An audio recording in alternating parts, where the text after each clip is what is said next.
কাজ আমার, অফিস আমার, ট্রাভেলিং আমার, শুধু আমার আমার আমার। এই মুহূর্তে এই ভিডিওতে ডিয়ার মা সিনেমার রিভিউ করে শোনাবো। সিনেমাটির প্রিমিয়ার শো দেখার সুযোগ পেয়েছিলাম। প্রথমেই সিনেমাটিকে নিয়ে ব্যাখ্যা করার আগে দুটি কথা পরিষ্কার করে বলি। এই সিনেমা দেখতে গেলে একটু অন্য মানসিক অবস্থা নিয়ে আপনাকে সিনেমাটি দেখতে যেতে হবে।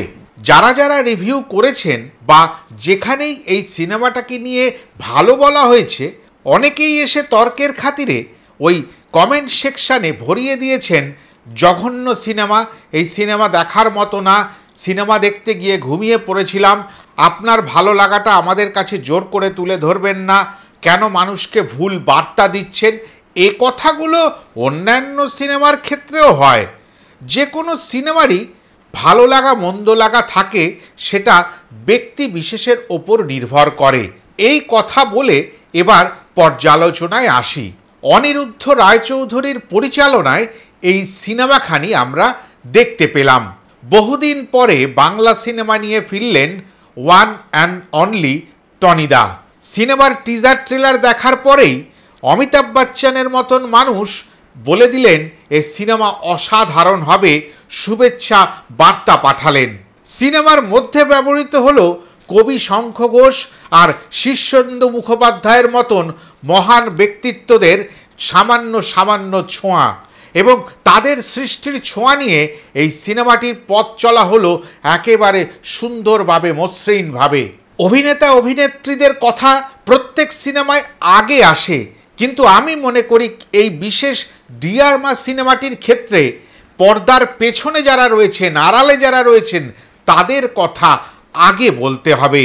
সত্যজিৎ ভট্টাচার্যের স্ক্রিনপ্লে ডায়লগ অসাধারণ। অনেকগুলি সংলাপ, বিশেষ করে শাশ্বত চট্টোপাধ্যায়ের মুখের সংলাপগুলি, জয়া আহসানের সংলাপগুলি, চন্দন রায় সান্যালের সংলাপগুলি, অনুভা ফতেপুরিয়ার সংলাপগুলি, আমি বলবো অনেক যুক্তি দিয়ে, তর্ক দিয়ে, বিচার দিয়ে, বারবার করে ভেবে চিনতে তবেই লেখা হয়েছে। আর পাশাপাশি স্ক্রিনপ্লে একেবারে টাইট। যদি বলেন ফার্স্ট হাফে ঘুমিয়ে কাটিয়ে দিয়েছি, ফার্স্ট হাফটা বড় স্লো মনে হয়েছে, যখন চরিত্রগুলোকে দাঁড় করাতে হয় একেবারে পর্দায় পর্দায়, স্তরে স্তরে, তখন ছবিটিকে অনেকগুলো টাইম লাইনে ভাগ করতে হয়। উচ্চমানের সিনেমায় এই ধরনেরই ব্যাখ্যার প্রয়োজন হয়, আর সেই ব্যাখ্যাটিকে তার নিজের ভাষায় তুলে ধরতে চেয়েছেন অনিরুদ্ধ রায়চৌধুরী। তার গল্প বলা অন্যান্য পরিচালকদের সঙ্গে গুলিয়ে ফেলবেন না।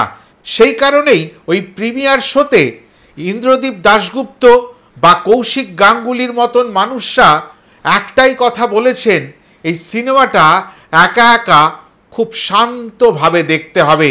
অন্যের কথায় প্ররোচিত হয়ে এই সিনেমা দেখব না, এই ভাবনা ভাবা বড় ভুল হয়ে যাবে। আর এই কথাগুলি যদি তাদের মুখে শুনতে চান, তাহলে আমার আগের যে ভিডিও, যেটা ওই ডিয়ার মার প্রিমিয়ার শো নিয়ে তুলে ধরেছি, সেটা আপনাদের দেখার অনুরোধ রাখলাম। এবার আবারও চলে আসি সেই আড়ালের মানুষদের কথায়। এই সিনেমার ক্যামেরার পেছনে রয়েছেন অভিক মুখোপাধ্যায়, চোখ বন্ধ করে বিশ্বাস করা যায়। সম্পাদনায় অর্ঘ্য কমল মিত্র, নামটাই যথেষ্ট। আর সবার ওপরে ছাপিয়ে গেলেন সঙ্গীত পরিচালক বিক্রম ঘোষ। আর তার সৃষ্ট গানের কথা তো আলাদা করে বলার মতো কিছু নেই। সে গান এখন সবারই মনে মনে অনুরণিত হচ্ছে। এবার আসি গল্পের কথায়। না, পুরো গল্প তো আপনাদের বলতে আমি পারি না, তবে ছুঁয়ে যেতে পারি, একটু ওই আগুন লাগিয়ে দেওয়ার মতো কাজ করতে পারি আপনাদের। রয়েছেন বৃন্দা চরিত্রে জয়া আহসান, অর্ক চরিত্রে চন্দন রয় সান্যাল। আর এই নাম দুটি মানেই একটু অন্য মাত্রার অভিনয়। অর্ক বৃন্দা কিন্তু স্বামী স্ত্রী, কিন্তু এনাদের কেমিস্ট্রিটা স্বাভাবিক কেমিস্ট্রি নয়। এই ছবির টিজার ট্রেলারে পরিষ্কার বুঝিয়ে দেওয়া হয়েছে এই গল্পের মধ্যে একটা বিশেষ জায়গা হলো জয়া আহসান বৃন্দা, তিনি সন্তান প্রসব করতে চান না। তিনি তার কর্মজীবনকে বেশি করে গুরুত্ব দিয়ে জীবনে এগিয়ে যেতে চান।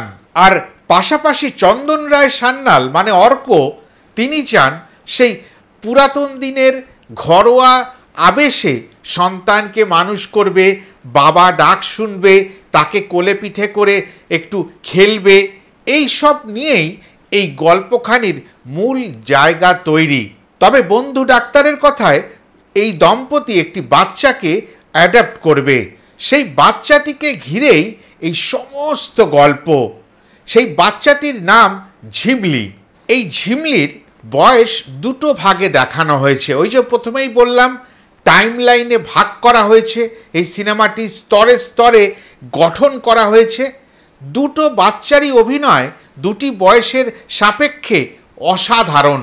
বড়দের অভিনয় নিয়ে কি কথা বলবো, এই শিশু শিল্পীরাই এই সিনেমাটিকে একেবারে উচ্চ মাত্রায় পৌঁছে দিয়েছেন। ছোট্ট সোহিনী অহনা, আর সামান্য একটু বেড়ে উঠে নন্দিকা।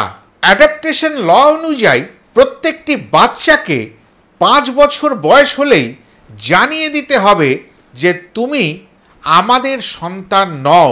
কিন্তু ওই ঝিমলি যবে থেকে এই কথাখানি শোনে তবে থেকেই তার খোঁজ শুরু হয় আসল মায়ের। তবে কি আসল মাকে সে ফিরে পাবে? আর ফিরে পেলেও গল্পটা কোন দিকে যাবে? এই সমস্ত প্রশ্ন নিয়েই এই সিনেমাখানি দেখতে হবে। দেখতে যাবেন অভিনয়, দেখতে যাবেন পরিচালকের সত্তা গল্প বলার, দেখতে যাবেন স্তরে স্তরে কিভাবে বিভাজিত করতে হয় ওই এক একটা ক্যারেক্টারকে ডেভেলপ করবার জন্য। প্রত্যেকটি সিনেমার মধ্যে যেরকম আমরা ক্যারেক্টার ডেভেলপমেন্টের জায়গায় অনেকটা প্রশ্নচিহ্ন পেয়ে যাই, এখানে কিন্তু সেটা পাবেন না। সেই কারণে প্রথম অর্ধখানি বড় বেশি দীর্ঘায়িত মনে হবে, কিন্তু দ্বিতীয় অর্ধে ধীরে ধীরে ওই জট যেগুলো পাকানো হয়েছিল সেগুলোকে আস্তে আস্তে করে খুলে দেওয়া হবে। আমি বলবো এই গল্পে 3টি মা, একজন গর্ভধারণ করেছেন মানে রক্তের সম্পর্কের মা, একজন লালন করেছেন পালন করেছেন তিনিও মা, আর তাদেরও ওপরে চলে গেছেন ওই বাড়ির বিশেষ মানুষটি নির্মলাদি, যে চরিত্রে অভিনয় করেছেন অনুভা ফতেপুরিয়া। মঞ্চ কাঁপানো অভিনেত্রী যখন বড় পর্দায় আত্মপ্রকাশ ঘটে, এরকম ধরনেরই অভিনয় আমরা আশাই করব। চন্দন রায় সান্যালকে খুব অল্প সময়ের জন্য পাব, তবে তার অভিনয়, তার প্রেজেন্স মন ছুঁয়ে যাবে। কোনো কোনো সময় একজন বাবাও যে মা হয়ে উঠতে পারেন তার প্রমাণ তিনি তার গল্প আর অভিনয়ের মাধ্যমে দিয়ে চলে যাবেন। আরেকজন প্রবাদ প্রতিম মানুষকে এই সিনেমায় আপনারা দেখতে পাবেন। যারা যারা দেখেছেন তারা কমেন্ট সেকশনে লিখবেন। ধৃতিমান চট্টোপাধ্যায় অসাধারণ একটি চরিত্রে অসাধারণ অভিব্যক্তিগুলো তুলে দিয়ে তিনি একেবারে অমর করে দিলেন ওই চরিত্রখানি। সিনেমাটা দেখতে গেলে কয়েকটি প্রশ্ন তো আপনাদের মধ্যে জাগবে, সেটা হচ্ছে রক্তের সম্পর্ক বড় না ভালোবাসার সম্পর্ক বড়, দেবকী বড় নাকি যশোদা বড়? তবে শেষ মুহূর্ত অবধি ওই যেরকম বলে না সাসপেন্স টুইস্ট, সেটা কিন্তু অপেক্ষা করবে। বদ্ধ ঘরে কয়েকটি আঁকিবুকি যে সন্তানের আসল সত্তা মায়ের কাছে পৌঁছে যেতে পারে সেটা দেখে আমি অভিভূত। আর সেখানেই আপনাদের মনে হবে একটু স্যাক্রিফাইস, একটু হাম্বল হওয়ার দরকার প্রত্যেকটা সম্পর্কে জড়িয়ে থাকা মানুষের।